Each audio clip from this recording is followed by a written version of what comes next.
ಹೌದು guys, big ಬಾಸ್ನಲ್ಲಿರುವಂಥ ಕಂಟೆಸ್ಟೆಂಟ್ಗಳ ಬಗ್ಗೆ ಯಾವತ್ತೂ ನಾನು ಈ ಥರದ ಒಂದು ವಿಡಿಯೋನ ಮಾಡಿಲ್ಲ, ಮಾಡಬೇಕಂತಲೂ ಯಾವತ್ತೂ ಅನಿಸಿಲ್ಲ.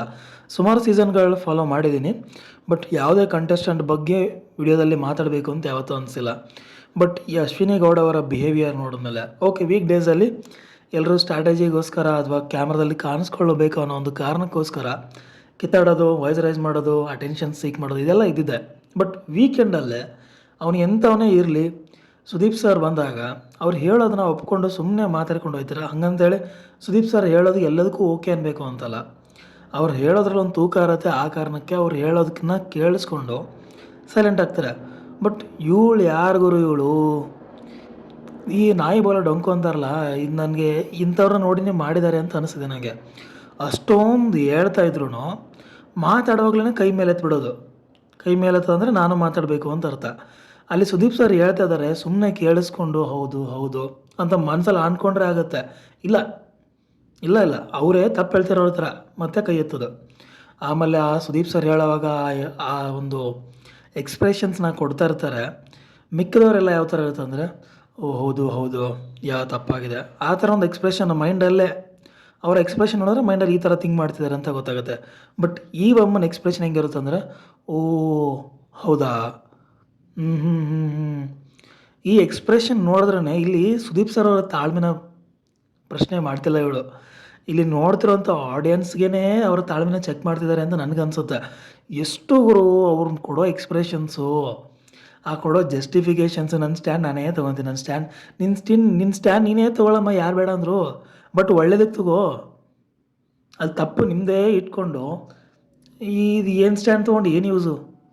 ಅಲ್ಲಿ ಸುದೀಪ್ ಸರು ಓಕೆ, ನಿನ್ನೆ ಪ್ರೊಮೋ ನೋಡಿ ನಿನ್ನೆ ಮತ್ತೆ ವಾಯ್ಸ್ ರೈಸ್ ಮಾಡಿ ಓಕೆ ಅಶ್ವಿನಿ ಒಂದು ಪಾಠ ಕಲಿಸ್ತಾರೆ ಅಂತ ಅಂದ್ಕೊಂಡೆ. ಆದರೆ ಈ ಅಶ್ವಿನಿ ಅವ್ರಿಗೆ ಸುದೀಪ್ ಸರ್ ಅವರ ಆ ಒಂದು ಅಗ್ರೆಷನ್ ಲೆವೆಲ್ ಸಾಕಾಗ್ತಿಲ್ಲ ಅನ್ಸುತ್ತೆ. ಇನ್ನೂ ಒಂದು ಸ್ಟೆಪ್ ಮೇಲೆ ಹೋಗಿ ಕೂಗಾಡಬೇಕು. ನಿಮಗೆಲ್ಲ ನೆನಪಿದ್ರೆ ಲಾಸ್ಟ್ ಸೀಸನಲ್ಲಿ ಚೈತ್ರ ಅವ್ರ ಮೇಲೆ ಸುದೀಪ್ ಅವರು ಕಿರ್ಚಾಡಿರ್ತಾರೆ, ಆ ಥರ ಇವಮ್ಮನ ಮೇಲೆ ಕಿರ್ಚಾಡಬೇಕು. ಬಟ್ ಅವ್ರು ಮಾಡ್ತಿಲ್ಲ. ನಿನ್ನೆ ಕೂಡ ಅಷ್ಟೇ, ಅದು ಬೈತಿದ್ದಾರೆ ಅಂತ ಅನ್ಸಿದ್ರು ಇವರೊಬ್ಬರಿಗೆ ಬೈದರೆ ಅವ್ರಿಗೆ ಗೊತ್ತಾಗ್ಬಿಡುತ್ತೆ ಅಂದ್ಬಿಟ್ಟು ಬೇರೆಯವ್ರ ಹೆಸರು ತೊಗೊಂಡು ಬೈತಾಯಿದ್ರು ಅಂತ ಅನ್ನಿಸ್ತು. ಆ್ಯಂಡ್ ಇಲ್ಲಿ ಬೇರೆ ವಿಚಾರಣೆ ಬೇಡ, ಏಕವಚನ ಮ್ಯಾಟ್ರ್ ಬಗ್ಗೆ ಮಾತಾಡುವಾಗ ಆ ಅಶ್ವಿನಿ ಅವರಲ್ಲಿ ಎಕ್ಸ್ಪ್ಲೇನ್ ಮಾಡ್ತಿರ್ತಾರಲ್ಲ, ಎಕ್ಸ್ಪ್ಲೇನ್ ಮಾಡೋಗಲು ಕೂಡ ಗಿಲ್ಲಿ ಅವನು ಆ ಥರ ಮಾಡ್ದ, ಅವನು ಈ ಥರ ಮಾಡ್ದ ಅಂತಲೇ ಹೇಳ್ತಿರ್ತಾರೆ. ಬೇರೆ ವಿಟಿ ಬೇಡ, ಅಲ್ಲೇ ಸುದೀಪ್ ಸರ್ ಮುಂದೆನೇ ಗಿಲ್ಲಿ ಅವ್ರ ಬಗ್ಗೆ ಮಾತಾಡುವಾಗ ಇವನು ಅಂತಲೇ ಮಾತಾಡ್ತಾ ಇದ್ಲು.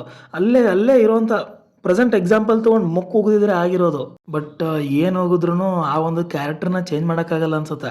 ಕ್ಯಾಮ್ರಾಗೋಸ್ಕರ ಮಾಡ್ತಿರೋ ತಪ್ಪು ಅಂತ ಚೇಂಜ್ ಮಾಡ್ಕೋಬೋದು. ಬಟ್ ಮನುಷ್ಯನೇ ಹಂಗಿದ್ದಾಗ ಏನು ಹೋಗಿದ್ರು ಏನು ಯೂಸ್ ಹೇಳಿ. ಈ ಥರ ಒಂದು ಕೆಟ್ಟ ಒಪಿನಿಯನ್ ಬಂದಿದ್ದು 10th ಸೀಸನಲ್ಲಿ ವಿನಯ್ ಗೌಡ ಅವರ ಮೇಲೆ. ಬಟ್ ಯಾವಾಗ ಸುದೀಪ್ ಸರ್ ಅವ್ರಿಗೆ ಹೇಳಿದ್ರು ಅವರು ತಿದ್ಕೊಂಡ್ರು ಅಂತ ಅನ್ಸುತ್ತೆ. ಯಾಕಂದರೆ ಕೊನೆಗೆ ಅವ್ರು ಹೋಗೋ ಟೈಮಲ್ಲಿ ಅವ್ರನ್ನ ಹೇಟ್ ಮಾಡೋದಕ್ಕಿಂತ ಅವ್ರನ್ನ ಇಷ್ಟಪಡೋ ಜನ ತುಂಬ ಜನ ಆಗಿದ್ರು. ಬಟ್ ಆ ಒಂದು ಬದಲಾವಣೆ ಅಶ್ವಿನಿ ಅವರಲ್ಲಿ ಕಾಣಿಸುತ್ತೆ ಅಂತ ನನಗೇನು ಅನ್ನಿಸ್ತಾ ಇಲ್ಲ. ನೋಡೋಣ, ಇವ್ರು ಚೇಂಜ್ ಆಗೋದಂತ ನನಗೆ ಡೌಟೇನೆ.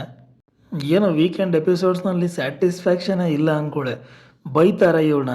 ಬಟ್ ಇವ್ರಿಗೆ ಬೈದಿದ್ದೀನಿ ಅಂತ ತಲೆಯಲ್ಲಿ ಬಂದ ತಕ್ಷಣ ಬೇರೆಯವ್ರ ಹೆಸರನ್ನ ತೊಗೊಂಡು ಅವ್ರಿಗೊಂಚೂರು ಬೈಯೋದು. ಸೊ ಇಲ್ಲಿ ಇವ್ರಿಗೆ ಶುಗರ್ ಕೋಟ್ ಮಾಡಿ ಬೈಯೋ ಥರ ನನಗೆ ಕಾಣಿಸ್ತಾ ಇದೆ. ಬಟ್ ಸ್ಯಾಟಿಸ್ಫ್ಯಾಕ್ಷನ್ ಅಂತೂ ಆಗ್ತಿಲ್ಲ. ಸೊ ಹೋಪ್ ನಿಮಗೂ ಇದೇ ಥರ ಅನ್ಸಿದ್ರೆ ಕಮೆಂಟಲ್ಲಿ ತಿಳಿಸಿ. ವಿಡಿಯೋ ಇಷ್ಟ ಆಗಿದ್ರೆ ಲೈಕ್ ಮಾಡಿ, ಶೇರ್ ಮಾಡಿ. ಹಾಗೆ ಇದೇ ರೀತಿ ಬಿಗ್ ಬಾಸ್ ಅಪ್ಡೇಟ್ಗೋಸ್ಕರ ಚಾನಲ್ನ ಸಬ್ಸ್ಕ್ರೈಬ್ ಮಾಡ್ಕೊಳ್ಳಿ. Thank you.